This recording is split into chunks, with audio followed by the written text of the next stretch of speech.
There we go. This meeting is being recorded. For roll call, will all work group members please put their name into the chat, and that will count as roll call. Also, please mute yourself when not talking. If you have questions, either raise your hand or put them in the chat. And again, this is being recorded and maybe posted for the public. Do you want me to do the minutes?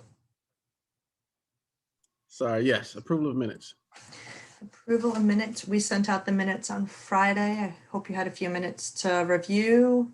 Does anybody have any edits or concerns?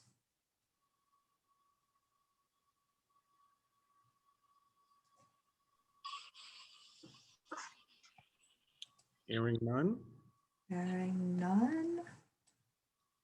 Do we have a motion to approve?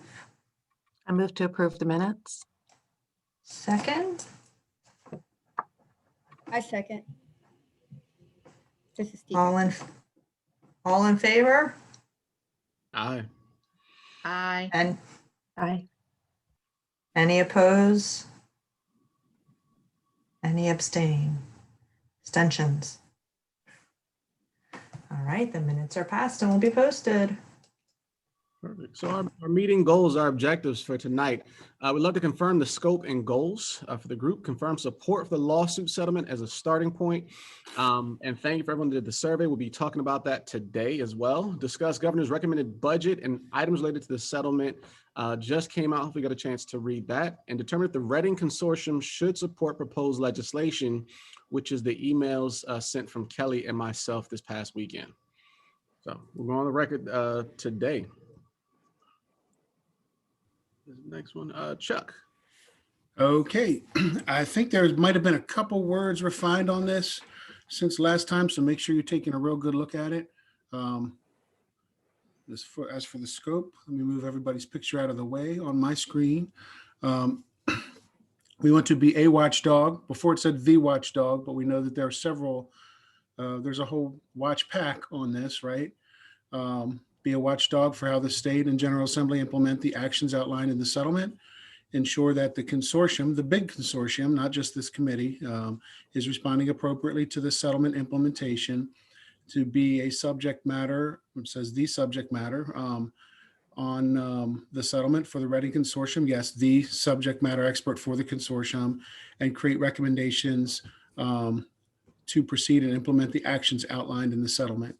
So I didn't really hear many major changes to that. We made a few minor based on what people had said before.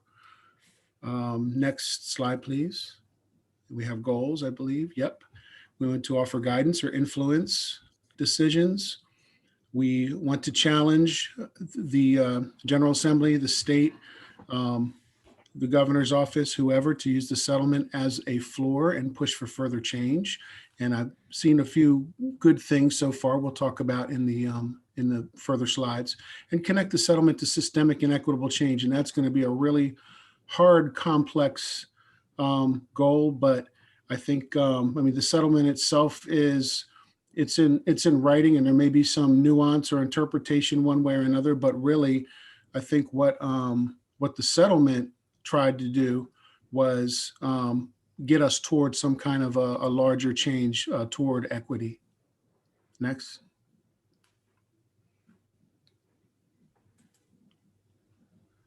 Okay, here, I don't know who's got this slide on the notes, but if we go back forward, please. Hey, Chuck, can I just ask a question? Sure. Did we want to get just any work group discussion or consensus, formal consensus, I guess, on the scope and goals? Or are we just people, we saw the survey responses and people are good to go?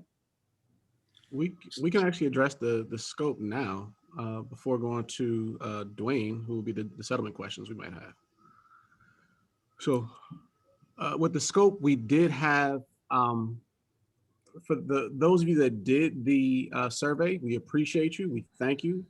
Of the survey, 100% of those respondents said that they agree with the scope.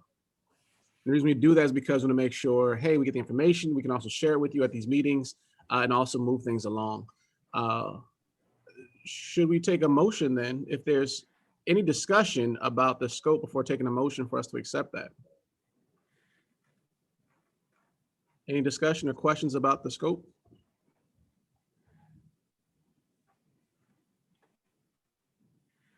Perfect. Hearing none, we'll call for a motion to accept the scope.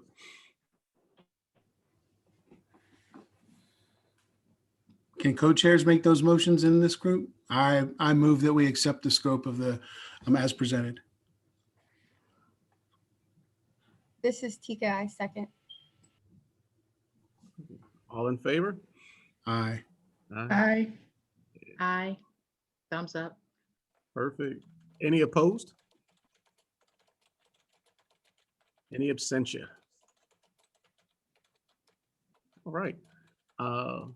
We can then move to the next part, which is the settlement questions. Dwayne Bensing is on here, and Dwayne is somebody who is a member of the ACLU, is also an attorney, was very much involved with the case. And so we've just asked him to come on, and if there's any questions people have for Dwayne, he's here to answer those questions. One question that was on there from the slide was, what does the equity statement look like in the certificate of necessity, and what impact will it have? With Great, that, I saw that. Now, let me go ahead and give some background on that. That was a question that that I had. And so having been on, I guess, 3 or 4 different sides of that certificate of necessity question, it was interesting to me to see that that was part of the settlement. It is something that I think we do need to look at, as equity in terms of capital resources as well. But I just wonder how that's actually going to, how that's intended to play out. You know, it's there are a lot of things where the law or regulation says the district or the charter school or whatever will provide a statement regarding how they're going to use money, or they're going to report in some kind of grant application what they're going to do. What makes this a little weird is you've got a longstanding practice where some districts are getting a lot of capital funds because they're growing, and that's been going on for decades and decades and decades. And so when this statement comes along, is the statement actually going to do anything, or is it just going to be a statement on a piece of paper that, hey, it's there for us to see, and well, shame on you if you don't have any equity in your whatever? And these statements, are they going to mean anything, or is there going to be any teeth anywhere? What's DOE going to do when it's like, well, we've got this one school district that grew 4,000 students in the last 8 years, but this other one over here that needs some that sorely needs their facilities brought up to date, doesn't have that growth, but all of the standards in there that they haven't that they've been dealing with over the last several years is about growth. How are we going to do this? Is it going to be a set aside for equity and then another part for growth? I just don't really, I probably have lots of ideas that I'm not ready to put out on how something like this can be implemented, but the equity statement itself, I don't see at this point, unless somebody can enlighten me, how it's going to really have any kind of an impact given longstanding practices. But I hope it does. Anybody have any insight? I'd like to say something here. I don't think we need to know exactly how it's going to be implemented. I think we do need to know that whoever is asking for a certificate of need is at least thinking about equity when they're asking for that. And that's something that hasn't been asked routinely up to this point. So I have a question. When does it become more of an ask and more of a requirement?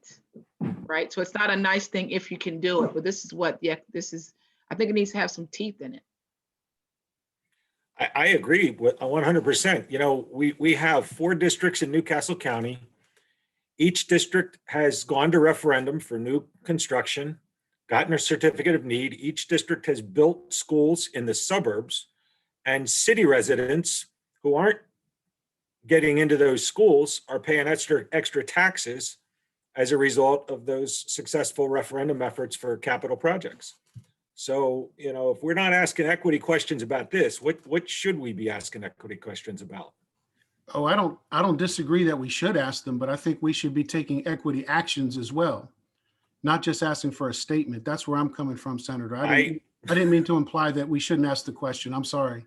Well, but you said you don't know how it's going to implement. You know, I think the ombuds person ought to maybe, well, this would be a really good place to hear from whoever that person is, who's not a state employee at the next point. You know, I mean, the reality is, this is something that has gone on way too long without questions being asked, you know?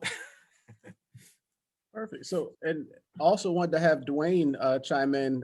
His slides are already up there now, and this is also geared towards him answering some of these questions from what he saw as a attorney for the case. Sure. Thanks, Aaron. And Chuck, I will get to that when I start talking about the specific settlement agreement. I want to zoom out a little bit before we get into the nitty-gritty details. And I think that you raise a question that a lot of folks have about the particularity of the settlement agreement, where the devil is in the details, what details have already been prescribed, and also some of the intent behind some of the provisions of the agreement. But zooming out just for a little bit, we often talk, and I know I'm preaching to the choir, but maybe I'll sing it in a little bit of a different key tonight and highlight some things that maybe I haven't heard as frequently talked about when we talk about the settlement agreement. And I hear a lot, we talk about the floor, and I want to, the reason I want to zoom out and say what this floor is. The floor is what is required. The ACLU brought this case always as a constitutional case in Delaware, and the Constitution always sets the floor. It never sets the ceiling. And so when the ACLU filed this litigation, we had to ask ourselves, what does our Constitution require of Delaware schools vis-a-vis our students? Fun fact, there is no fundamental constitutional right to education in our United States Constitution, but I have good news. The Delaware Constitution has a provision in Article 10, Section 1, that a general and efficient system of free public schools shall exist. And so then the question becomes, what does that mean? And that's really where this litigation starts. When we talk about the floor in these conversations, I want folks to know that that was always the question that this litigation was meant to answer. We were not meant to be the silver bullet of every educational inequity in the state of Delaware. It really was the question of what is the bare minimum that our Constitution requires. And our plaintiffs, the Delawareans for Educational Opportunity and the NAACP of Delaware, alleged that the state of Delaware wasn't complying with that floor, was not complying with that education clause of the Delaware Constitution. And the reason they believe that was the case is because our system of education funding and governance weren't providing for our low-income students, our children with disabilities, and the children whose first language is not English, and wasn't providing them an adequate education. So that was the allegation, and that was what this case was designed to answer. When we talk about, I've heard this group and others use the word, the phrase, the cake, right? So backing up, the allegation, right, is that the system of education funding. And so I want to zoom in a little bit. What is this system of education funding? I hear a lot of folks talk about average per pupil spending. Well, there's not an average student in Delaware that's receiving that average amount of per pupil spending from the state of Delaware.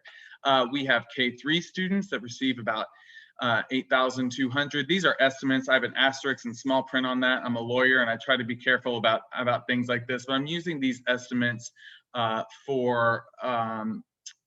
just give us a general sense and idea of the way that Delaware's funding system currently, if you were going to make it a per pupil system, how much that equals in real dollars. And as you'll see, we treat a K-3 student, regular ed student, the same as we treat a K-3 special ed English learner who has English as a second language. They are receiving from the state the same amount of dollars in that unit funding formula. I'm not counting federal spending and I'm not counting local spending. This is just state dollars. And the reason I'm only focusing on that is our settlement with the state only deals with those state dollars.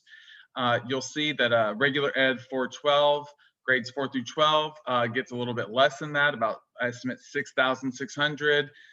Special ed is when we fund our students a lot more. They get around 15,800 per special ed in grades 4 through 12.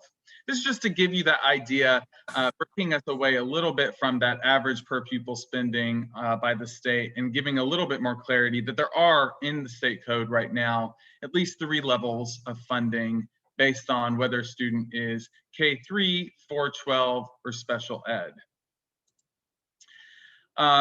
The Vice Chancellor ruled in November 2018 in his 135-page opinion. I'm sure you all have already read it. It's some great reading. And he answered some of those questions about what is the floor in the Delaware Constitution. And he said that it does obligate the state of Delaware to create and maintain a system of public schools that successfully educates Delaware's students. But he said the Education Clause grants the state broad discretion over the means it chooses to achieve that end, as long as it achieves the end. So the issue in the case was really whether the means that the state had chosen, that funding formula that I just showed you, is achieving the end for disadvantaged students. There are lots of questions of facts, like what is an adequate education? Do disadvantaged students receive an adequate education in Delaware? Does money in education matter? How much money is enough? Note, Judge Laster did not answer any of these questions. These were questions that were teed up and ready for trial. That trial was about to take place in November of 2020, and that's where we were going to try to convince the judge to answer those questions. But those are questions for another day, because we reached a settlement. In the settlement of October 12th, the governor agrees to make the proposals to the General Assembly. This is a key point. General Assembly's hands are not tied. The governor's hands are, and to the extent that he must propose these settlement terms to the General Assembly. The implementation, we know that we're asking the state to do a lot. So the implementation here is over several years. But one clarifying point here is that it is permanent.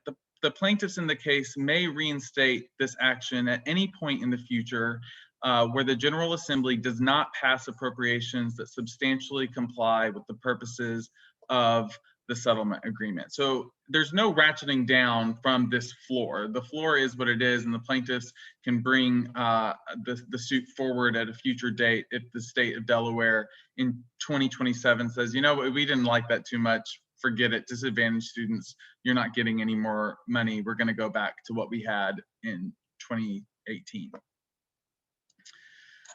So the settlement funding, the funding part of our settlement agreement allocates approximately estimate $19 million for additional spending in K3 special ed students, because that's going to be a unit funding process, and about getting up to $60 million in the opportunity funding for primarily English language learners and low-income students. And I wanted to show that same chart again of the old amount compared to the new amount and what that percent increase looks for a student based on what their need is. So before, when we had a K3 regular ed student receiving the same as the K3 student who is a special education English learner from a low-income family, now we see that that student is getting 120% more than what they are under the current unit funding formula system. Again, these are estimates, and this is just the state portion of the funding. But I think that this provides a little bit more clarity when you talk in real dollars of what this difference makes when you talk about per pupil spending in the opportunity funds. And so I wanted to show that because I think it's a really clear distinction of what we have now compared to what we will have when the opportunity funds reach their maximum in fiscal year 2025. The impact of this permanent opportunity funding and K3 special ed, I think the 3 biggest parts here is that it's equitable in that rather than 3 funding amounts, we're going to 9 based on the specific needs of those students. It's expansive. 40% of the students receive more state dollars under this plan, under the settlement agreement. That's over 11,000 English language learners, over 38,000 low-income students. and over 2,500 K-3 special ed students that we have in the state of Delaware. And it's also efficient in that it's reliable because it will be in the Delaware code, and it's that per pupil framework where the dollars actually follow those students to the schools where they're generated. One of the concerns that we were hearing about opportunity funding is that we didn't know when it was going to evaporate, right? We knew that we had the governor's commitment, but it wasn't in the code. This allows school financial officers to budget according to what their student makeup looks like in each of their schools. Those are my words here. Nobody else's. This is Dwayne's hot takes. Equitable, expansive, efficient. Additional financial resources in the plan that are important are $5 million in additional opportunity funds to schools with 60% low-income students and or 20% English language learner students for mental health and reading supports targeted toward that. 6.1 million in additional early childhood assistance program appropriations, with 3 million of those dollars being allocated to non-LEA community-based programs, and then an additional $4 million for teacher recruitment and retention in high needs schools. Finally, the settlement agreement looking forward has the component of protecting students' rights. So this is a non-state entity ombudsperson program in each county to provide intervention for any disparate discipline, inequitable access to school programs, or otherwise different or unfair treatment of students. We're building equitably, and Chuck, you raised this earlier. This is requiring the school districts to provide the equity statement in connection with the request of issuance of certificate of necessity for capital construction and major renovations. I think of this a lot in the same way that we think about climate impact studies being required for when businesses or corporations are going to build, and you want to know who is this going to impact? What is the effect of this investment? And so that's, I think, the idea behind these equity statements is borrowing from some of these climate issues and making sure that folks are planning out what this looks like. And I'll talk more about the specifics of that in a minute.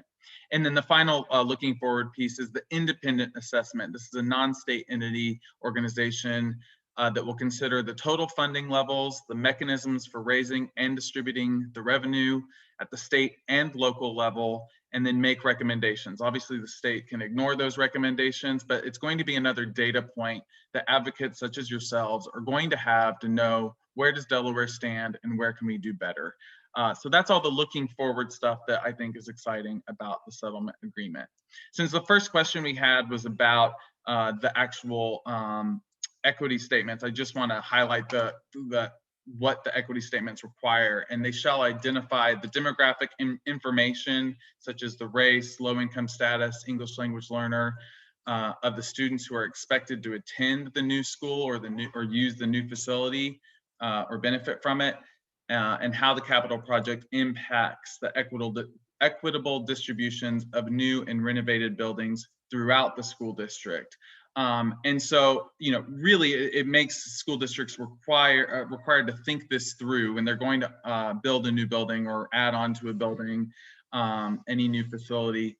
Who are the students that are going to be impacted by that move? Again, devil's in the details here, and this is something that the settlement agreement gives to the Department of Education through regulation and administrative code to kind of spell out that more specifically in providing what those equity statements look like and how the department will oversee that process.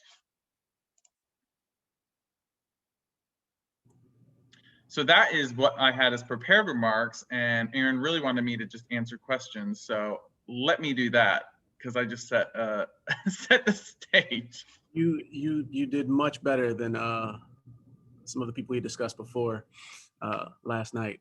The halftime show. The questions for any any committee members of Dwayne. Kristen? Yep, Kristen. You're on mute. Yeah, I couldn't, everything popped up and hid the mute button. Thank you, Dwayne, for that. Kind of when thinking in terms of when you were thinking about the terms of the settlement and you were discussing the equity statement regarding the certificate of necessity, did you think of doing anything similar for charter schools when they open? So a certificate of necessity is building a new building or major modification to an existing building. Obviously, it changes the footprint of the district. When a new charter school comes online in the state, you are changing, so to speak, the footprint of educational offerings for our students. Was there any consideration to that? I appreciate that. The settlement agreement, the terms of the agreement itself do not specify charter versus traditional public schools. Charter public schools, it says, requires school districts to provide an equity statement. So I think that comment is going to be a great one to raise as the Department of Education issues the regulation requiring the equity statement. It does not prohibit that an equity statement be required for charter schools as well.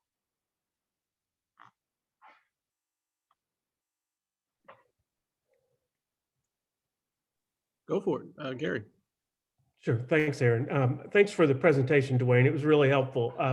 I usually think of equity statements coming, requiring comparative data on the conditions of other schools and the proportion of the population that might be receiving their schooling in buildings that perhaps aren't adequate or haven't been updated for a time. This appears to focus mainly on the student body for the schools for which the capital expenditures are proposed. Is my assumption correct there? And is there any mechanism that would allow more comparative information to be brought to bear so that the school board members or district board members would be aware of the kids who might be being left behind in buildings that require substantial amount of attention?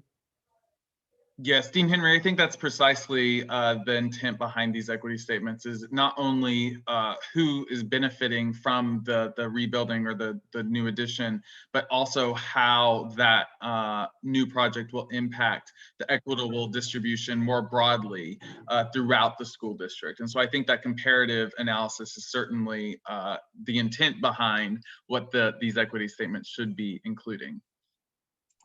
Great. And I put the quote in the chat of explicitly what that the equity statements must state how the capital projects impact throughout the school district. And I think throughout is the key term there. Again, the Department of Ed will be the one issuing the regulations, and we'll see what that final reg looks like. That transparency should be really helpful, I think, and to get that in front of the public will allow it to be scrutinized, I think, in ways that we just don't know about right now. That's great. Thank you. Dwayne, if I can ask some of the questions from the surveys that some of our members did. One is just about how to ensure quality takes place. And so while you have the floor, and I know this is not something you are answering unilaterally, and so we'd love to just gather your opinion, and we know that you're not a legislator for this. While there is a great floor in the settlement, what are some ways that the NAACP and the parent organization have worked together to say, this is some quality indicators we would love to see? Like, what is the end goal? I'm just curious about that.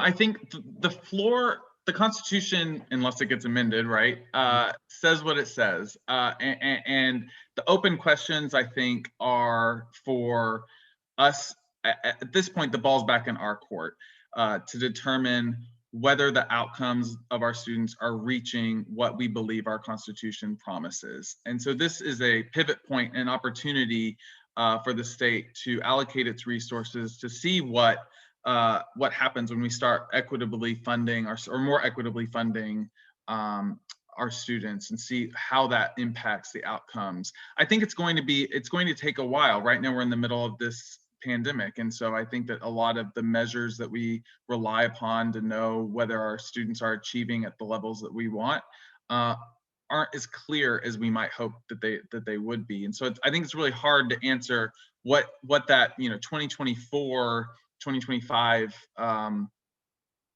ideal goal looks like. But I think that we know we'll know if it doesn't look right, and then the Constitution, if it doesn't get amended, will still set that floor that those outcomes should match, that our students should receive an adequate education. Even if the terms of this settlement agreement don't do the job, we still have an obligation in the state.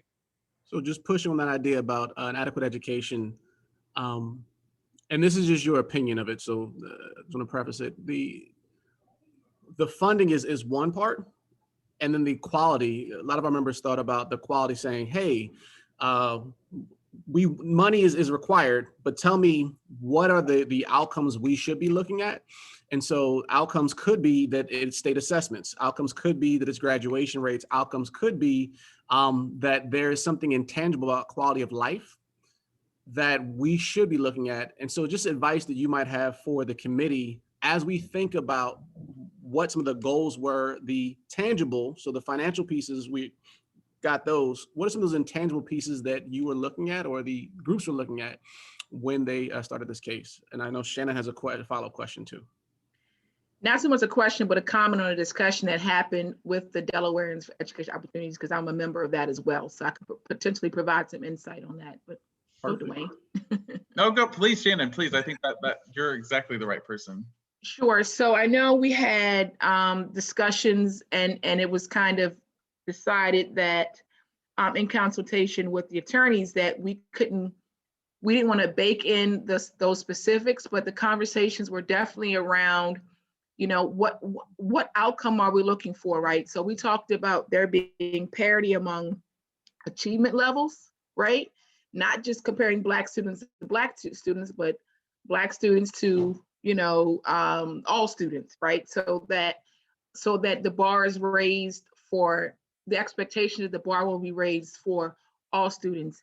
There was a lot of discussion around reading and math being a specific, two specific indicators. We didn't break it out as far as a grade level indicators, but we knew from a subject matter standpoint. And then we did talk about graduation rates. We also talked about course taking behaviors. That was a discussion that came up, right? So there should be parity among that group as well. So, this rate, there should be a higher rate or the rate of Blacks. I'll just use Black students as an example. So the rate of if the high school has 18% African-American students, then the minimum of 18% of African-American students should be taking rigorous coursework, right? As a way to kind of compare to ensure better equity. So those discussions I know were definitely had. It just, of course, as you could see, didn't make the actual settlement piece. Thank you. I saw Kristen had a question. It's kind of in the same vein as Aaron's, in regards to quality. I think, our biggest concern with opportunity funding outside it, when it first was initiated and then expanded outside of, how much was appropriated initially, one being competitive, we weren't big fans of that. And then it grew to formulaic and a substantial pot of money at the time. But, and then, our concern at that time was it's not permanent, it could go away, which is being addressed. So our only concern left is that, there's this broad flexibility for school districts to decide how to spend the opportunity funding. So for us, our concern is what we don't see are any guardrails in place, and those guardrails could be as simple as best practices. We don't see anything as far as, and this isn't criticism to the districts or anything like that. Please don't take it. It's our takeaway. It's just, if there are, and I know there's been recommendations from, the Reading Consortium, recommendations from us, recommendations from any group you can think of at this point in time on what best practices are supposed to be. But, how are you going to get to the ends that is it just a free for all, like to meet the goals that Shannon briefly discussed, figure it out for yourself, or will there be a trial and error and we figure out, hey, these are actually best practice guardrails that we can put in place? I think that if there were a manual telling us exactly what we need to do to get the outcomes that we all want, we'd all do it. A lot of these questions are unknown because the resources required have not, in the history of Delaware, have not yet been provided to our students. And so we don't yet know. And I think that's why my slide about questions left to be answered, like what is an adequate education? And I think those questions are answered, not that I was a teacher for 2 years. You don't want me answering those questions. There are experts about education who have better answers about what those outcomes should look like, what is an adequate education in the 21st century. And these are important conversations and questions to be dealt with at school board level, but also at our state Department of Education. And so I don't think I'm the expert to answer those questions. What I will say, just a nuance to something that you said, Kristen, and I want to be clear. The settlement agreement does not require or does not mandate all of that flexibility at the school district level of what to do with the opportunity funds. Because there are many answers to the question of how this money should be spent, depending on which expert you talk to, we did not feel, the lawyers in the case, adequate to tell the state in a settlement agreement that opportunity funds should only be used in XYZ ways. And so we left it open in the agreement itself. That does not mean, however, that the legislature in their wisdom or the Department of Education in theirs could not put guardrails up that help districts decide how they're going to use that money. That is, sure. And I guess my end point is, there's going to be grace from all of us in the education community that have been watching and waiting for a long time for this, to understand that, one district might, knock it out of the park and another district might not, or a charter school may and a district might not. And so there will be grace, from us, so to speak. There'll also be pressures from a grassroots to say, hey, we think this is the solution. But if there is this major rush to everybody has to achieve the same math and reading goal by X date, you're going to see winners and losers across the board because nobody's told them, as you've said, we've been searching for the answer all along. Now we only have one component of it. So I'm just saying, a little consideration of grace would go, and some grace would go a long way. Mm-hmm. I think this is also what we'll be looking at tonight with House Bill 86, House Bill 100, and Senate Bill 56 as well, which start to get to some of these answers. And one thing for our committee is also trying to figure out what is the terms adequate, and how we can fix those things. I also know that the RAND report just came out recently. I see Secretary Bunting has her hand raised, and so I think she might have those 5 best practices to share with everybody too. Secretary Bunting. You're on mute. One of the charges of the RAND group is to search for those best practices, those ones that seem to be making a difference. Of course, we don't have any measurable data. We didn't have the testing last year, but that is something they're very, very impressed by, and they're asking a lot of questions.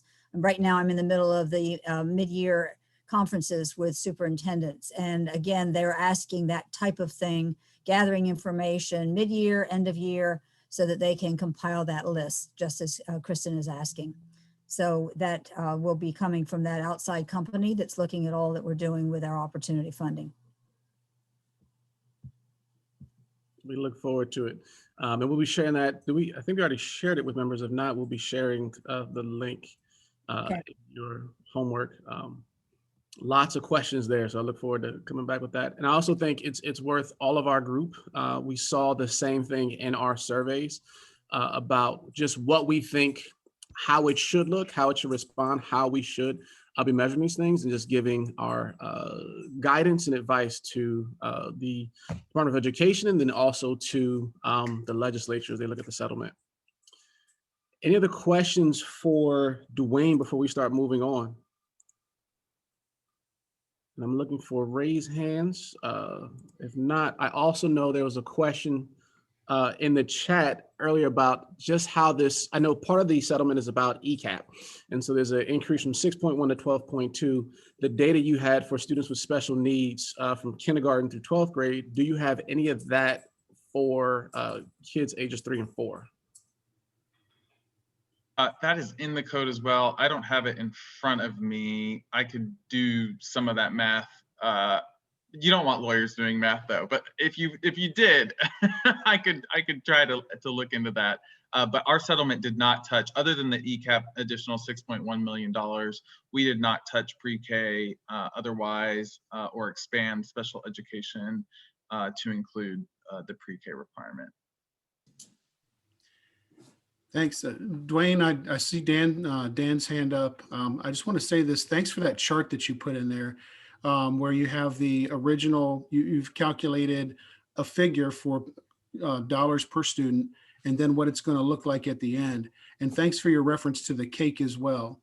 So you're going to hear that cake and the icing thing come up a lot here. It looks like as we go through that K-3 basic funding has been integrated with the cake, yet opportunity funding is still icing. So I'm thinking maybe another generation of that chart might be like, where did we start? Another column with what's added to the corpus or the cake, and then what's still kind of like an extra add-on. And you know, there's another big conversation that if we go down that rabbit hole, which we hopefully not tonight, we'll give it a break maybe, about unit count or no unit count or change unit count or whatever. That's really kind of part of that conversation. But thanks for that chart. That was awesome. Maybe if you take that chart and just make sure you put your information at the bottom, created by Dwayne, and we might slip that into some of our future slide decks just to refer to from here and there. Need a lot more asterisks on it. Yes. Oh, go for it. Yeah, that's right. Dr. Shelton. I just wanted to add, I've been thinking about Dawn's question a lot because she put it in there a while at the very beginning of your conversation, Dwayne. And I think one of the things that is interesting about 3.4 is it's not a mandate, right? It's a mandate for us to educate students with disabilities, but it's not a mandate for the families to send their kids. And because of that, it makes for a really interesting hodgepodge of funding and hodgepodge of access. And while I know Dawn has been working with many groups to work on universal access, I'm not sure at this point any kind of a chart like Dwayne created would be comparable because it would be really apples to oranges. But I do think it's a really interesting concept, again, because of this whole idea of access and who can and does and doesn't have access. And I won't go into with all my drawings and stuff of how I think that should be done. But I just think it's an important, because Dawn brought it up, to just highlight that piece. Yeah, I think it's around 1,100 students that get unit funding from the state, and it's about 10,000, a little over 10,000 a student. But that's, again, Dan, I totally agree that it's not apples to oranges. It is apples to oranges when you're talking about pre-K. And I will just another point on Chuck, you brought up the unit funding debate. The settlement agreement is completely agnostic to that. You could implement everything that our settlement agreement requires and throw out unit funding. It is possible. The settlement is drafted such that we understand, as Chuck likes to call the opportunity funds, the icing, that the icing would still have to be there, even if you reformed the cake, that our students, our English language learners, are low-income students, and our K-3 special ed students would still have to receive additional funding. So if you make that a unit number or you make that a per pupil number, we don't care as long as it's there. Dr. Henry. Thanks, Aaron. I guess one of the things that keeps popping up in my mind when I think about the opportunity funding is, are we thinking about, and does the statute allow for the proper kind of unit? So where all this funding is being pushed toward individual schools based on the number of students that they have. And I think that's important to do. But I think as is recognized in the educator work group for the Reading Consortium, a lot of times to achieve economy of scale, multiple schools must participate. So the educator workforce talked about a professional learning group, and I think they looked at 5 schools potentially being in that group. One of the reasons why 5 makes sense is that there are a lot of things that go on that have shown strong evidence of leading toward more equitable outcomes for students that span more than a single school. For instance, that professional learning summer institutes, there's probably not enough teachers in one school to do that. And so I guess while I think the flexibility may be there, it's really pushed toward the individual school in some of that language. And I think that may provide a kind of limitation on the way that we're looking at the use of these funds. That it's really a group of schools within a district that might require this, and they might be better off pooling their funds and doing something different than each school trying to make decisions about best practices on their own.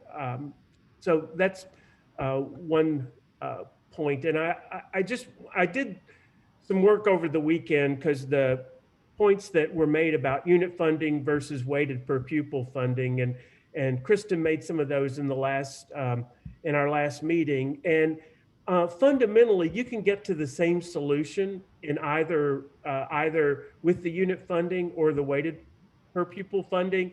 You just have to know the resources that are needed, and they have to be proportional to the need for the number of teachers for unit funding to work.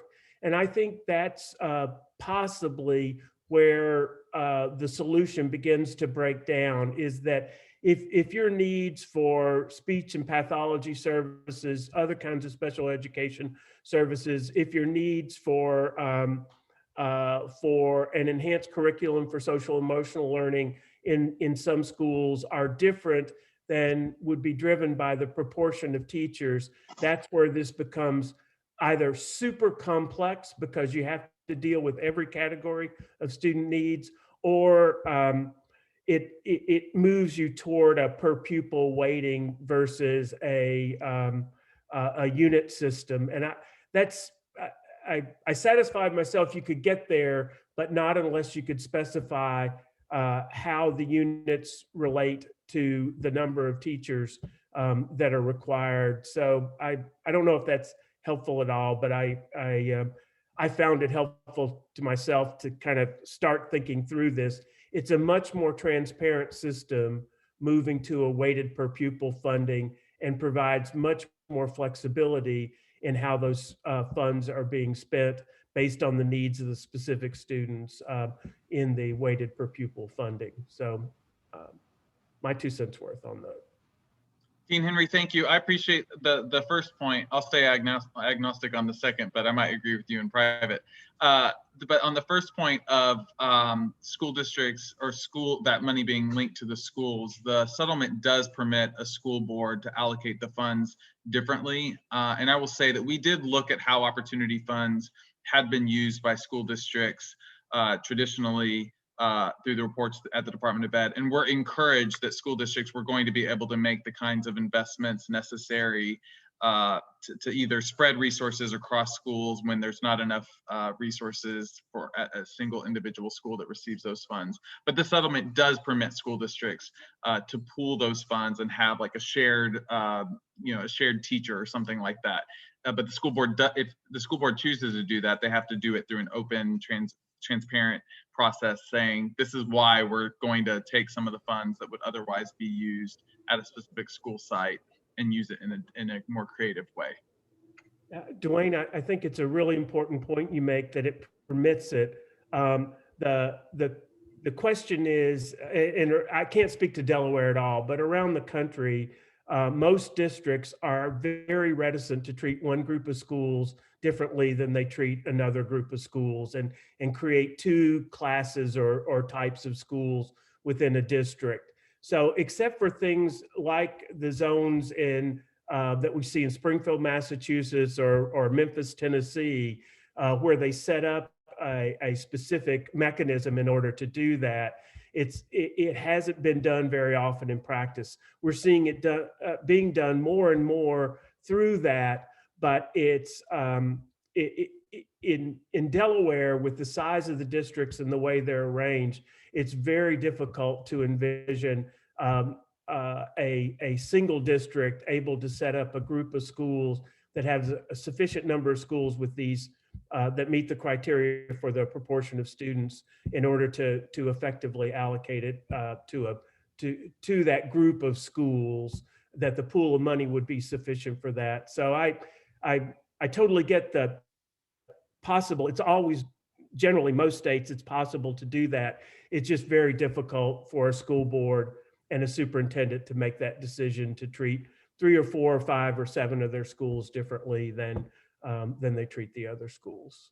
Which is interesting that Kristen and you both have some of the same points around what are some of those best practices, which is also slated for DOE to share with us through the RAND report, as well as we're getting to an SB 56 and even the governor's budget, which does prescribe the money be used for mental health. So for our future presentations, there's a question around that tonight. This is, I think both Kristen and Gary have some great points to share for us in the future. Because our goal, as I said before, is unofficially, I will be calling this group Get Over Yourself, because our focus is on the children, and us as adults, and I mean all of us, are in places we can either be incredible advocates for children, or we can also be impediments for children. And so our goal is to make sure that we're coming together in this committee to do that. And I think we're already starting some of those conversations, which I agree with. I want to push a little bit to get to the governor's budget to also address one of those points. And then moving to Senate Bill 56, which is going to talk about opportunity funding. One of the questions we're going to have around opportunity funding in its current state are just some questions people have and how we might want to improve that. Before we do that, we'll move to Chuck with the governor's budget. All right. One thing I want to say is that there are a few of us that did analyze this. If you notice that we're off on something, please call us out on it. You know, there are a lot of words in the recommended budget, and if we missed something, that's not our intent, obviously. So looking at what we should have seen this year in the governor's recommended budget, we should have seen some an increase in opportunity fund. We should also see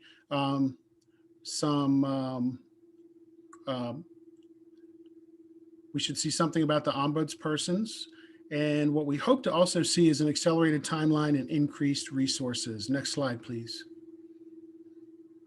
So what made it in is that we did see a lot of what I'm going to call intent statements. And they were throughout the governor's recommended budget. And they were focusing on things that maybe weren't required to be implemented by the settlement this year, but in the future. And it was really good to see those in there, because that, you know, as long as the General Assembly, the Joint Finance Committee, the General Assembly agree to those clauses in the budget, then that kind of says that, hey, look, we're all on the same page as far as getting this done. So that was really cool to see that in there. So we saw an intent statement regarding the recruitment and retention timeline. We saw an increase of opportunity funding by 13 million. If I'm looking at this correctly, it's exceeding the minimum that was called for in the settlement by providing 30 million in opportunity per pupil funding and 8 million for mental health and reading. We also saw the allocation requirements and the annual reports by the timeline required in the settlement. We saw also an intent statement regarding meeting the K-3 basic timeline. And you're going to hear more from Aaron about the legislation we've seen out there. Next slide, please. We have we saw a $1 million allocation for the ombudsperson program. So I know there was a concern on a previous meeting, or maybe a different meeting that I was on, they're all running together, that, you know, that somebody might be interpreting it as one person per county, and well, 1 million is a lot more than one person per county. So hopefully we're seeing a more robust program than just one person per county here. But that was in the budget, in the governor's recommended budget. We saw an intent statement for the doubling of ECAP, intent statement about assessment of the funding system. So overall, I think we're happy as the watchdogs to say that what we expected to see in the governor's recommended budget exceeded the minimum action per the settlement. And that was good to see. So then just wanted to see, did we miss anything, or did we misinterpret something in the recommended budget? Did somebody see something differently? And then the next, I think the next slide goes into, I don't have my other screen up, but just questions and discussion around the what we saw in the recommended budget. The next step is that the Joint Finance Committee takes this on, and they can change, modify, delete, add to these statements and these amounts and these everything that we've seen in there. Then it will go to the General Assembly as a whole, and then we'll go back to the governor for ratification. So any discussion on this?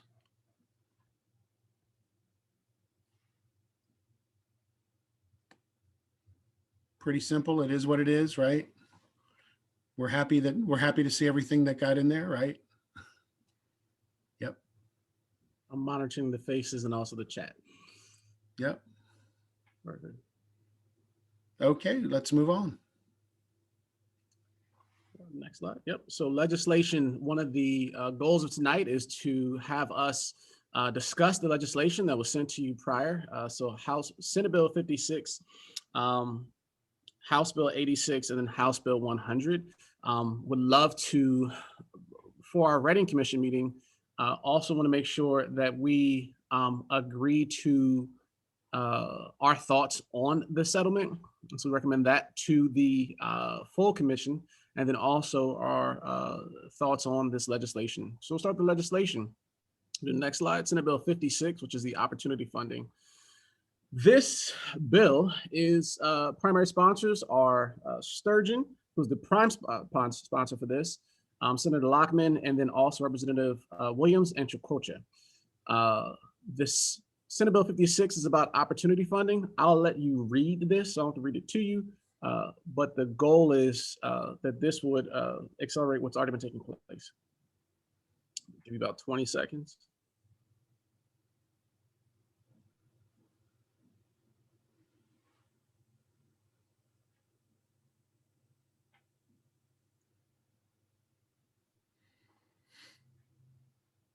Perfect. And you also have the entire Senate bill in here from before. The question we're looking at, as we've used the term watchdog, is do these bills meet our requirements of the settlement? And so the first question we have, so the answer is yes to that question, does meet the settlement agreement. The larger question for this group is, does Senate Bill 56 do enough? Were there anything in here that you had questions around? I know we already started some of these questions that Gary and Kristen both started sharing. Should the consortium support Senate Bill 56? And if so, we'll make a motion if we do start with that. So we'll go with, does 56 do enough?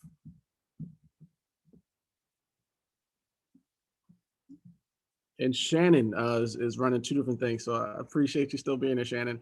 Accountability, I'm sorry. My typing skills are just horrible.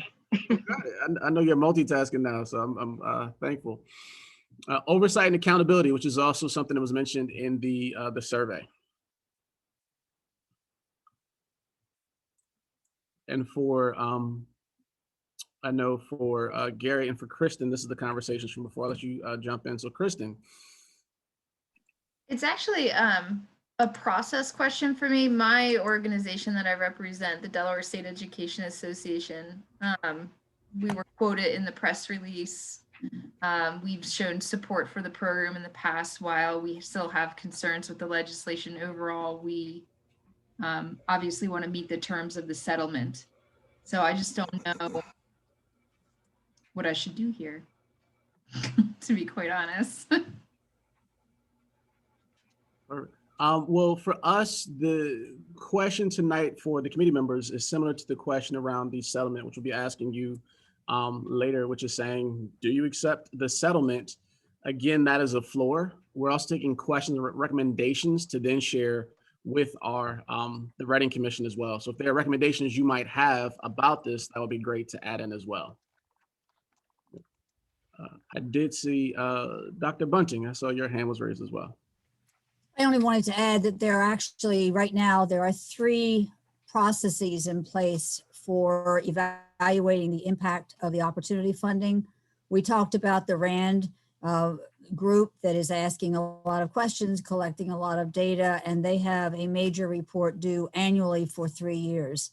A second way is through the actual assessment of the students' progress earlier, to take a look at their math and their ELA gains, hopefully a lot of gains of the extra support. And a third way is that Durrell runs a group that's an oversight committee that's comprised of 12 people selected from various walks of life, including a parent and teachers and administrators and community member. And they take a look at what impact the funding is having in particular schools. And I think Durrell is on. He could probably address that.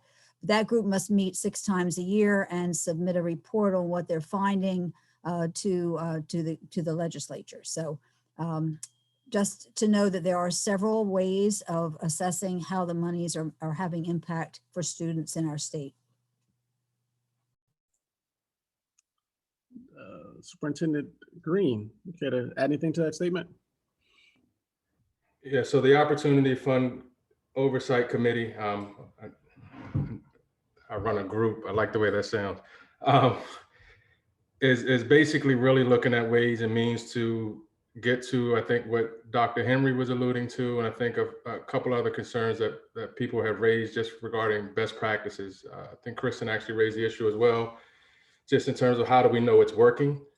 And a lot of that has to be through engagement and really sharing of knowledge and best practices across the state, especially as we look at effective programming for our English learners, as we measure it based on whether that would be access tests, which we know is the lagging indicator.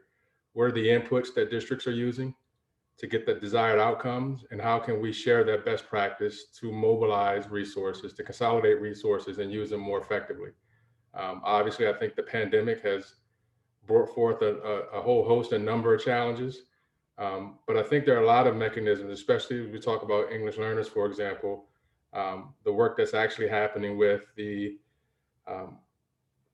Governor's Council for English Learners, the English Learner Strategic Plan. So there are a number of documents that have been created and that are in place. It's just a matter of how we're looking at that alignment, and to Kristen's point, giving ourselves grace. And I would just say in any situation, really looking at action research as a means of supporting proven effective practice.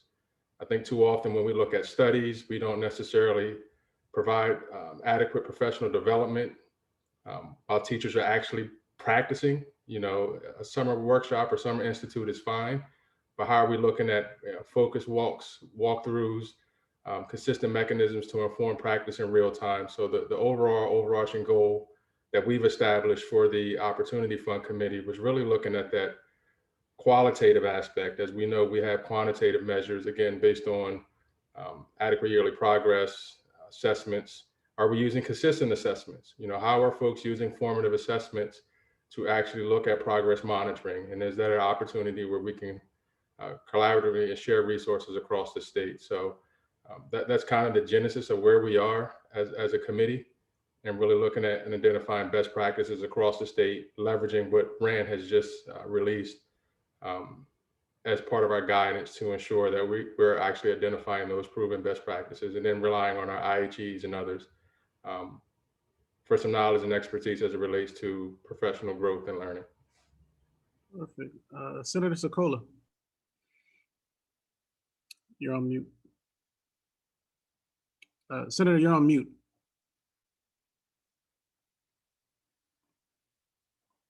I'm a co-sponsor of Senate Bill 56, and I look at it as necessary but not sufficient. It does not say anything about low income or language learner or minority students being exposed to quality educators. And we have evidence that those students are not as likely to be in a class with a teacher with a master's degree and 20 years experience or national board certification or any of the other measures that we use to determine a quality teacher. And the measures that we use, I'm assuming we're using those measures by paying them more money. So I think this is something that is necessary, but as I said, not sufficient. And it needs to be one of the measures that we are looking at under a microscope post settlement. This is something we need to be looking at, always evaluating it and giving feedback. And this is a big job, I think, for the ombudsperson. I also see in the chat, Shannon, I'm not sure, I know she's multitasking, Oversight Council. Did you want to speak to that, Shannon? Yeah, yes, sorry, I apologize. Yes, so the idea, it really speaks to exactly what Darrell was saying as far as how he's organized the work. And so I think at the council was designed, in my mind anyway, to be planning and oversight, right? So school X gets the additional money directly, right? The funds are supposed to go directly to the school. Then the council, planning / council should be school level, right? And should have all those same kind of parties because they are most directly impacted. They are on the ground because they're actually from that school. That would include educators, parents, students, and any community partners that will be engaged in the work to develop the plan. Because according to the current legislation, schools have to submit a plan, right? So there needs to be that kind of coordination and collaboration at the planning stage, and then also at the oversight and accountability stage. So those same group of folks can then have input as to how the plans are actually working, right? Teachers who are in the classrooms and the community partners who are supposed to be providing these services. I just think this gives greater ownership for the folks that are actually directly responsible, right, for implementing whatever these plans are. I think the more you have those people engaged at the front end, and then the power and authority to kind of see it through, I think the more opportunity you have for its success. Thank you. Thank you for clarifying and adding to that too. I see Chuck and then Dr. Bunting. So I do support this in general, the concept of it. But when we go back and look at the genesis of opportunity funding, it's something that was put into epilogue, and I think it was toward the end of a fiscal year. So, I don't know that it had a whole lot of lead time before it was actually formulated. So I think there's some things in here that I'm hoping that the education committees of the Senate and the House will do to, as we go along with this. And that's really involve some groups to tell them, hey, what are your experiences so far with this? As far as not just, instructional practices are absolutely the most important, but there's also some implementation things here too. I take a look at, I know why this was put in at the beginning when we were talking about a smaller amount of money, the non-supplanting of state, local, and federal funds. Well, you shouldn't supplant federal funds anyway to begin with, but just that one statement right there, if you put that in there and then say a traditional geographic school district has a downturn in their local funds, and there was something that they were doing out of local funds that benefits low income or EL students, and they needed to continue that. This, as it's written, if we go by the letter of the law, which this will be in code, you take away, that kind of a flexibility there. So I'm not saying grant flexibility, but we have to look at the language that's in here and the impact it might have. There's also issues of timeline. So it was, again, being at the end of a fiscal year, there was a tight timeline to get your proposal done. And when you find out how much you have versus how much you're writing and so forth. There's a provision in here where the board may vote to, it's kind of a waiver to the 98% rule, which is awesome, but it says it has to be done before your plan is submitted. But what if the awesome idea doesn't come until November? What if the awesome idea doesn't come until February? Is there an amendment procedure for this where the local district or board can go back and say, okay, department, may I switch my strategy?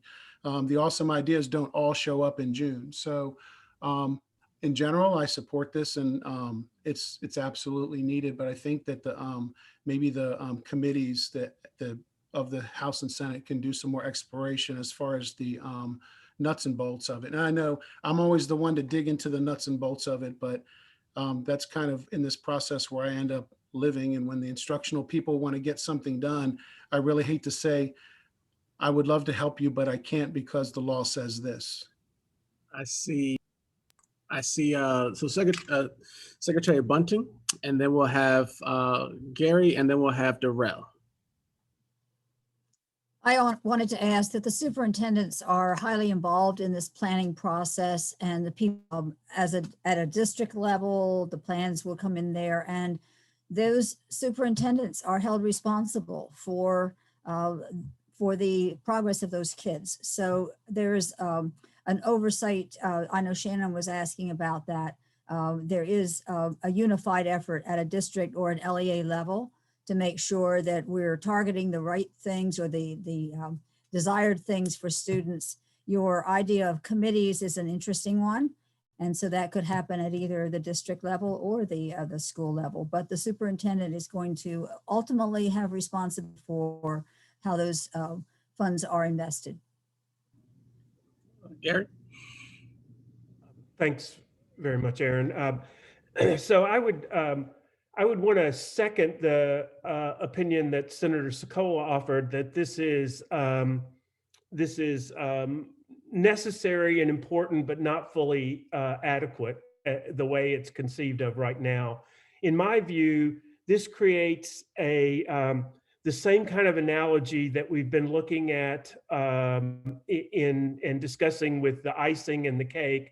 But I think it's really fundamentally important to understand that if your reading curriculum is not strong, if your teachers are not prepared to teach that, the icing is not going to affect what goes on in the basics. So I would encourage us, and I've been trying to think of an analogy, and I'm not very good at this, but think of a marble cake instead of icing on a cake, where you've got to integrate and use these funds in conjunction with the funds that are already being spent, and in ways that give you a force multiplier rather than something that sits on the top to do, mental health services here or a particular thing.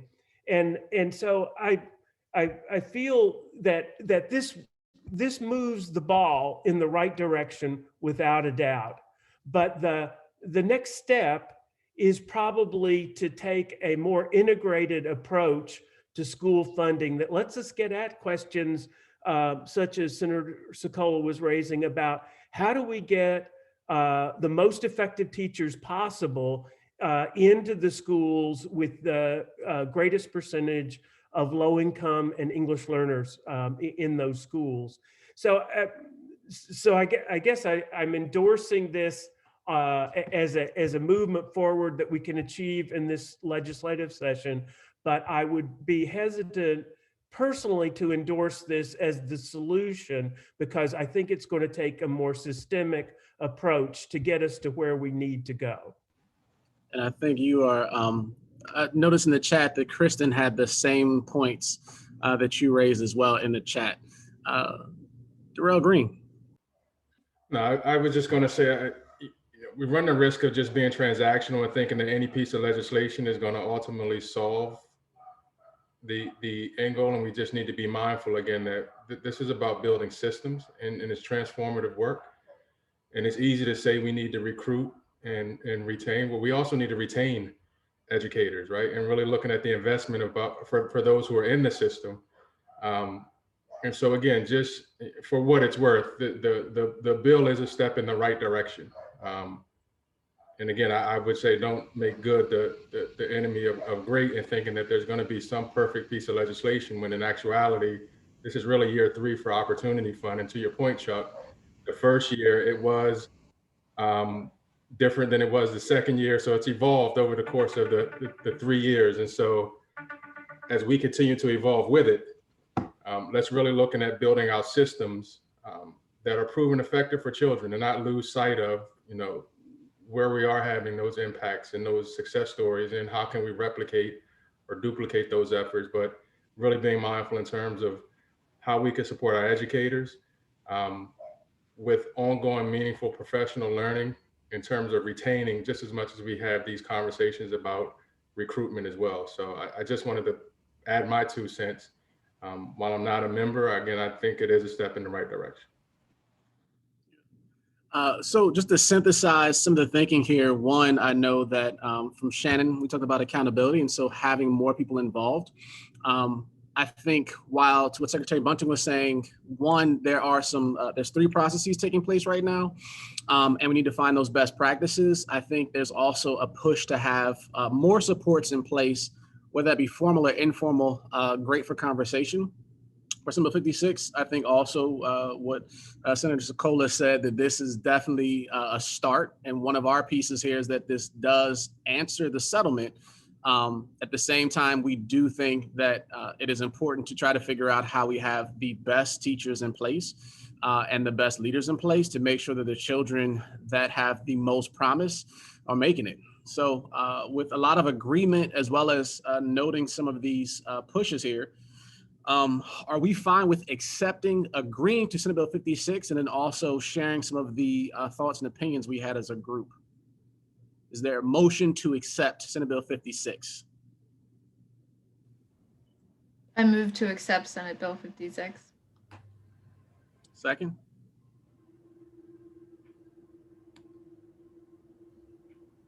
I'll second it. Perfect. All in favor, say aye. Aye.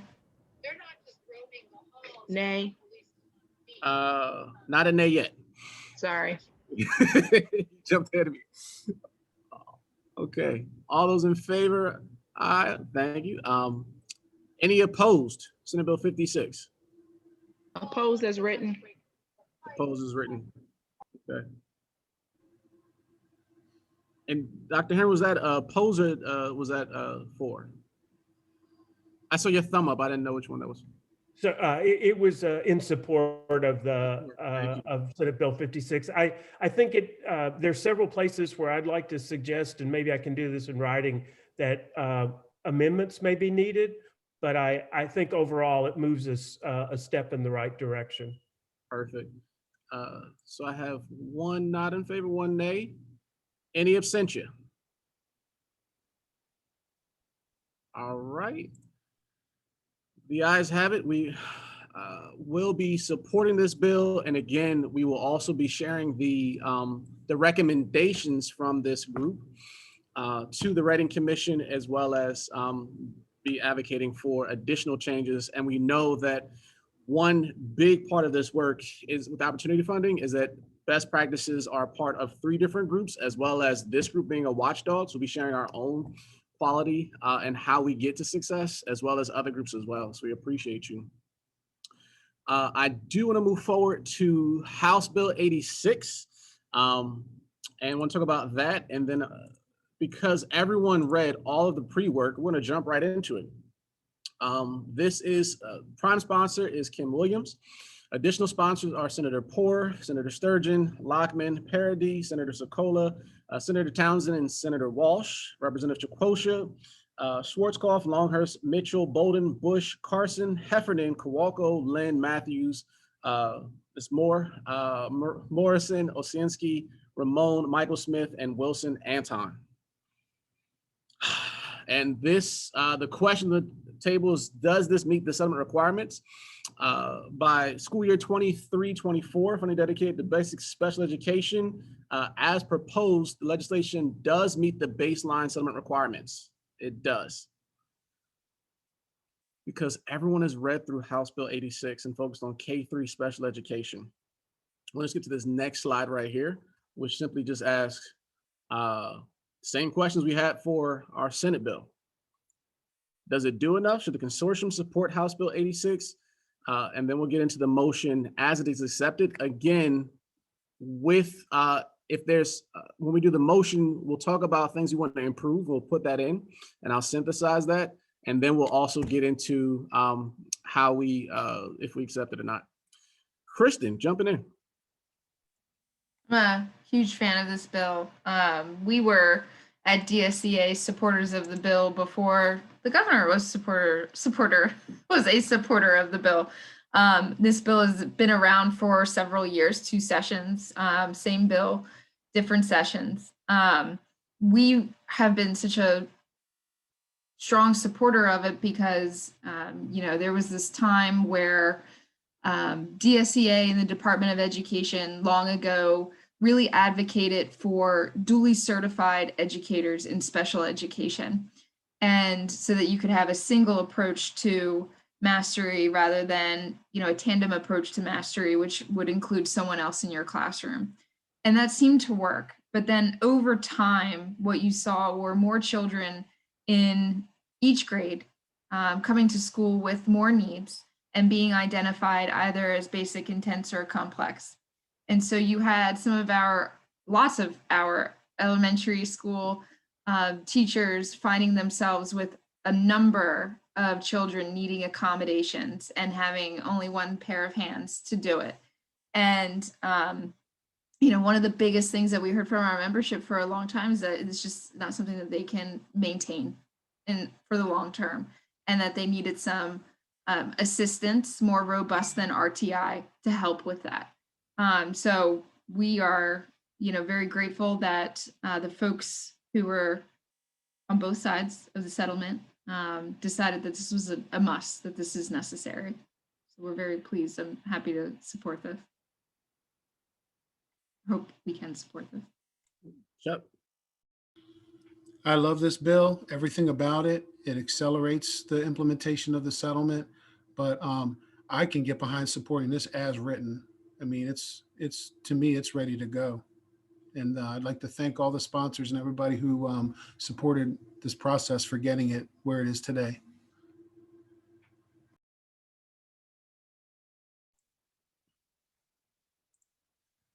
All right. Any other discussion around House Bill 86?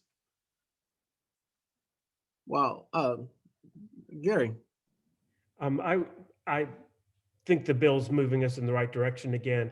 I just, and I feel like this one, as opposed to the opportunity funding, is integrated into the basic approach, and that takes us, that's even a better approach in my view than putting the money on top.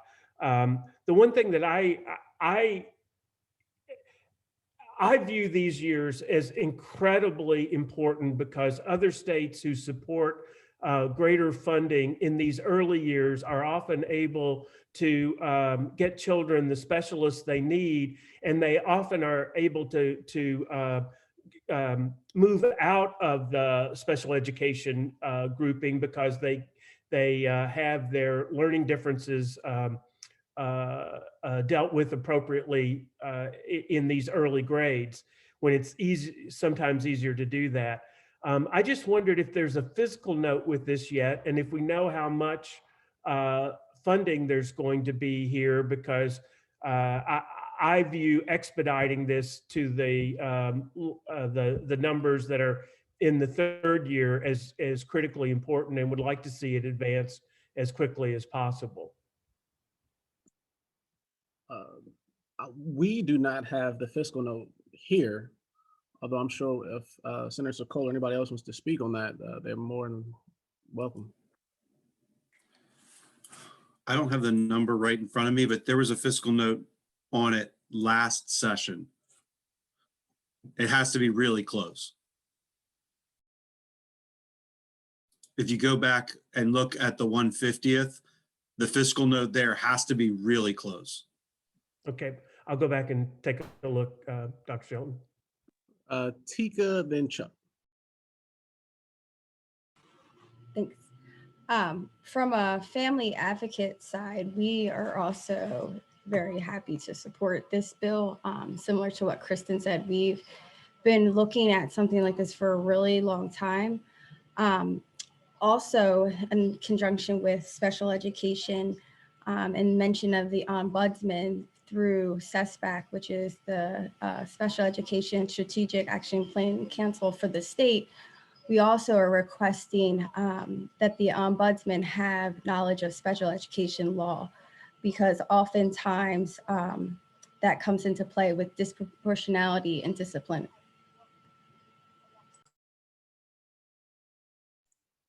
Duly noted. Chuck. So one thing I wanted to mention about how one of the nice things about this behind the scenes is that with our, and again, I'm not trying to like wave a flag for the unit count system or whatever. That's a discussion for a different time. But behind the scenes, when this number of units increase, you also, there are other resources like related services. And so, well, I think that might be based on students, but there are other resources such as school secretaries, assistant principals, different things that kind of are a tail to this. And that's a nice feature of this. One thing I didn't mention with Opportunity Fund, again, super grateful to have it. It's wonderful to have that money, but you know, we hire a lot of people through things like federal funds or some of these state funds like Opportunity Funds and so forth.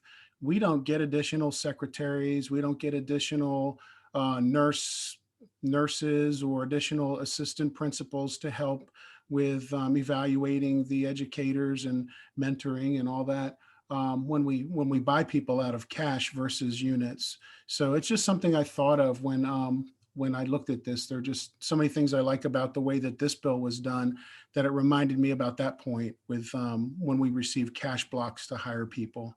Thanks. Perfect.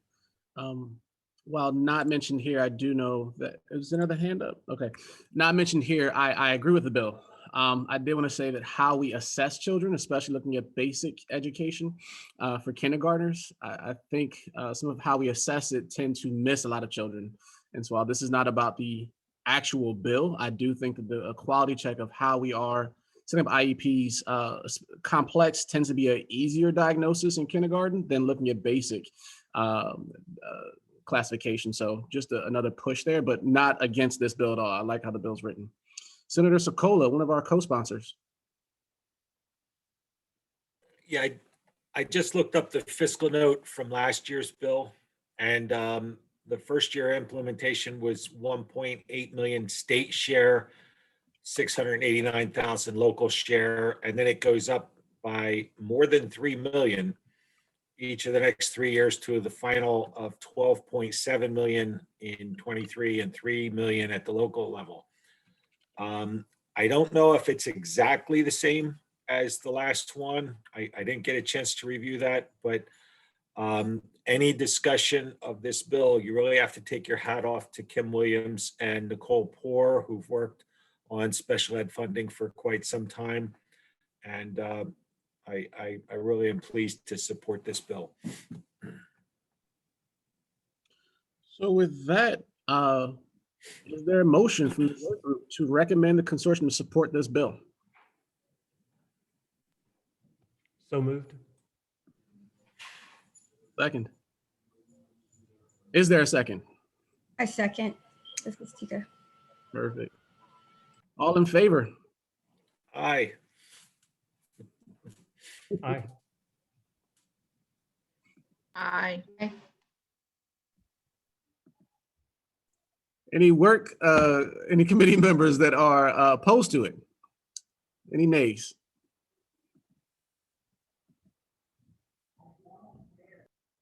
Any abstention? All right, then with that, we will we'll recommend, and I know Senator Sokol is excited and will be approving it in the legislature, so we look forward to that as well.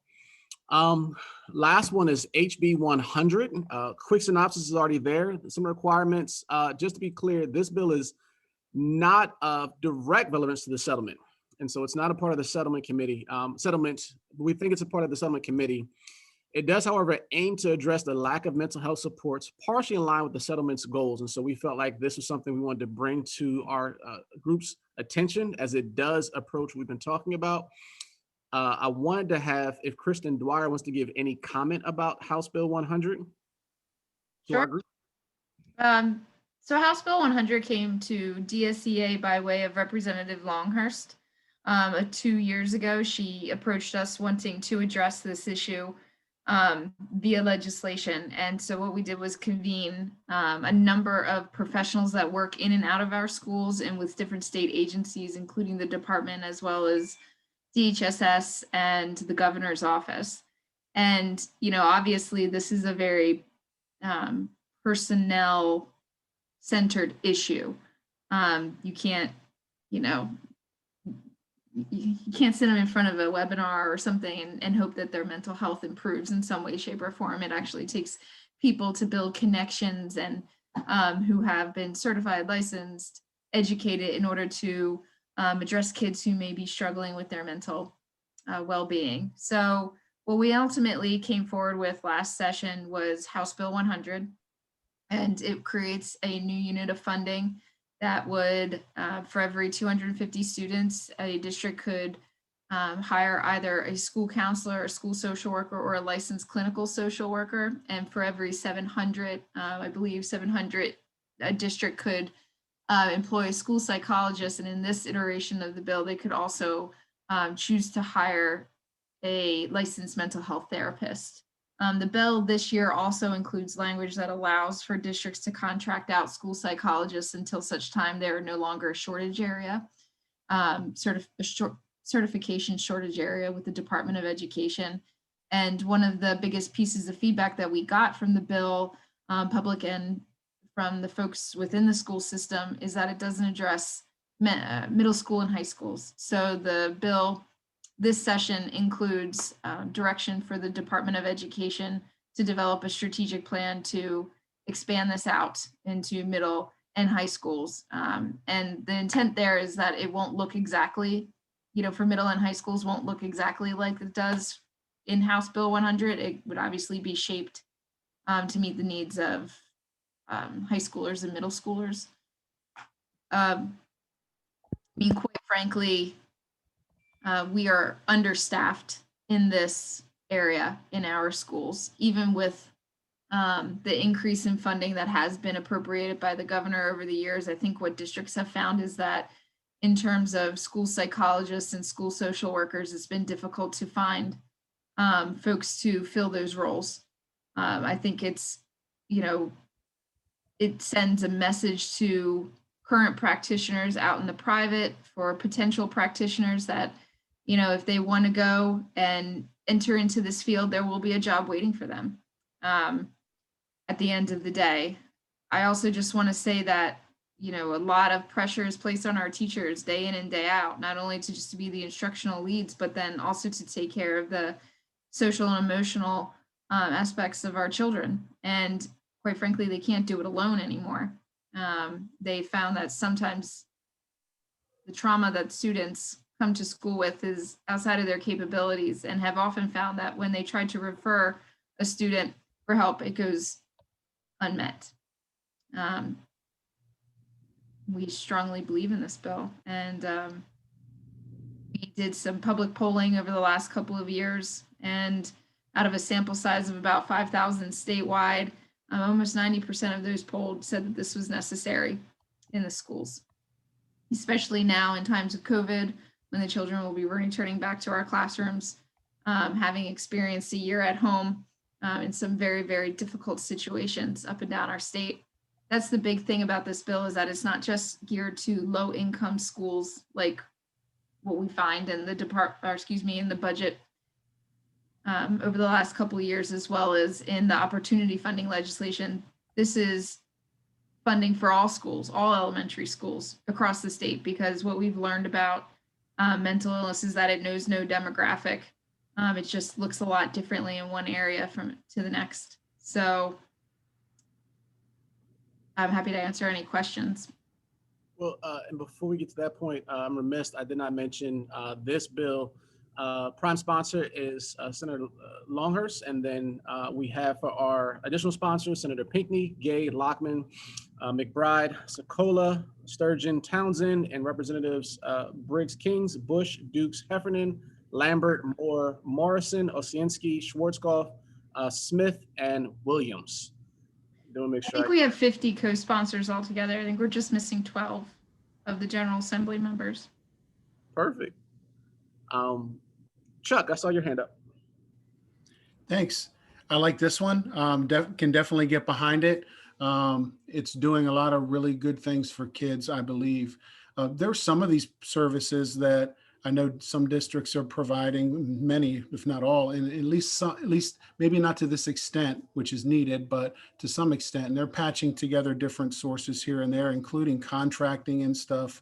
What's really cool about this is it makes these people, this is for staff, it's for people that are part of your school community.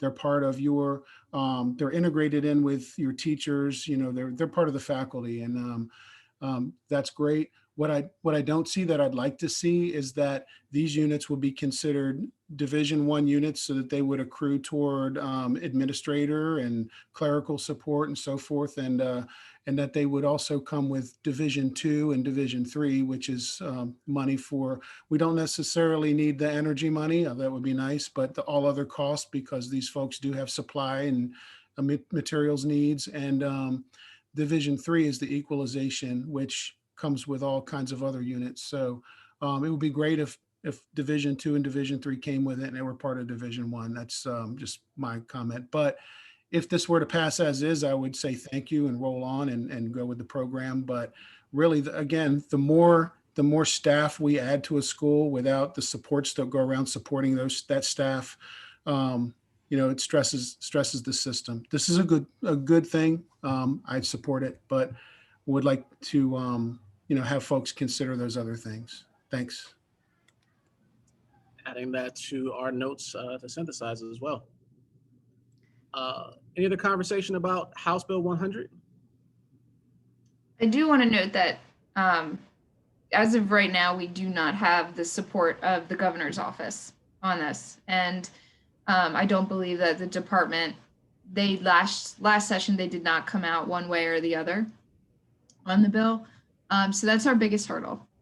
While there are lots and lots and lots of people, from parents to teachers to other educators to legislators, who obviously see the need for it and the need for it to be its own funded unit, the folks at top do not agree.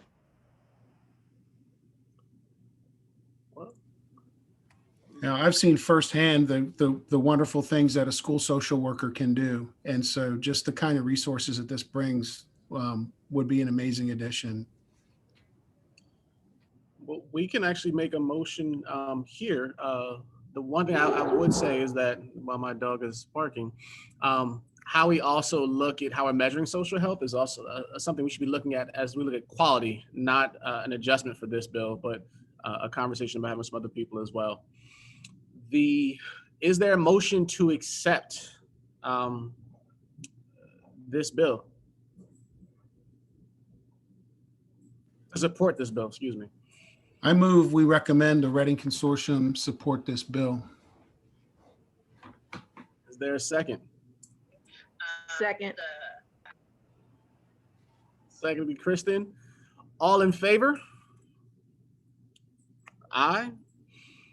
I agree. Any opposed? Okay. Any abstention? All right. We will be recommending this to the Reading Commission. Can you go to the meeting goals, Kelly? One more thing you want to get to while we have all members here. Go back down one. Perfect. So today, just the teacher and me. So I want to make sure we hit our objectives today. Confirm the scope and goals, and that we did. Confirm support for the lawsuit settlement. We haven't hit that one yet. Discuss recommended budget, and then determine if the Reading Consortium should support proposed legislation. That's what we did. We actually we're recommending 3 bills, and that's a lot of movement. The last piece, which we did not hit, we have asked for, in our survey, we asked a question about recommending that we accept the settlement. We gave you 3 different options. So do you accept, do you not accept, or do you accept it as a baseline and there should be an increase? From the survey, everyone said we accept, but would love to see an increase as an option. And so as we're recommending to the Reading Commission, would love to get a motion from this group. Any discussion about the settlement accepting with increase?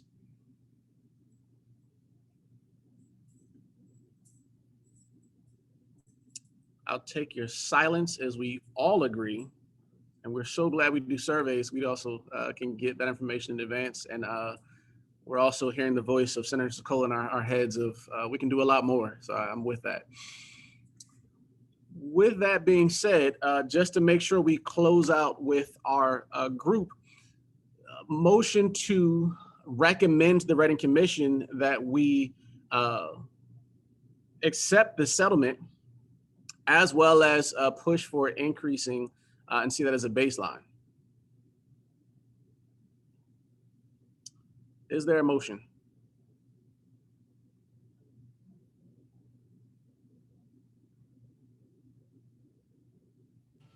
So moved. Seconded. Thank you, Ms. Hartside. Second. Perfect. Thank you. And I know who did the survey, so I can also know who agree with these things too. All in favor? Aye. Perfect. Any opposed? Any abstention? Great. So with that, we have all believe that we will, there's no one here that rejects the settlement. We accept the settlement, and we are looking forward to increasing supports for those named in the settlement. Can you go back down, Kelly, to where we were? We actually hit all of our goals tonight. Love it. Homework is forthcoming. So for our next steps, then our next meeting is February 18th, again, 5 to 7. Thank you all for the time that you're taking. February 18th is the next consortium meeting. Oh, excuse me. Our next meeting is scheduled for when? March 1st. March 1st. So really quickly, so we're going to talk about the possible amendments that we would want to add. Is that a homework assignment, or is that going to be up for discussion maybe the next meeting? The amendments to the opportunity funding piece. Yes. So I took down what I had from you, Shannon, was talking about having a council in place. So on the ground, parents, students, community, and teachers. Is that what you mentioned? Yes, sir. Perfect. Yep. So I have that what Chuck and I will be sharing is this is what our group talked about, and here are recommendations. We'll be sharing those as well. Was there more? Thank you. Perfect. Next meeting is March 1st, March 22nd, April 12th, and May 3rd. I gotta say thank you to everyone here that's been doing this. Kelly, I'm actually taking your thunder. Perfect. So, and also want to make sure we give a sincere thanks to Kelly, to Haley, to Brendan, who've also been working with us on these meetings. There's many more to come. We have a lot of work to do, and so we do not take it lightly that we're asking of everyone here. And so you'll be getting more homework. We'll be talking about the RAND study that came out recently. We'll be talking about recommendations and this bigger question around quality in our future meetings and having other people come in and share and speak with us Want to also thank Dwayne for coming in today and just sharing his perspective. And also, honestly, all of you as committee members, we definitely appreciate you. And so lots more work to do. There's our websites for the consortium, the Facebook, and also on YouTube, so you can get more information about our meetings. With that being said, now's time for public comment. Is there anyone in public comment? And I'll let this, Kelly, you can take over. Anybody would like to give public comment, either raise your hand or motion or put it in the chat.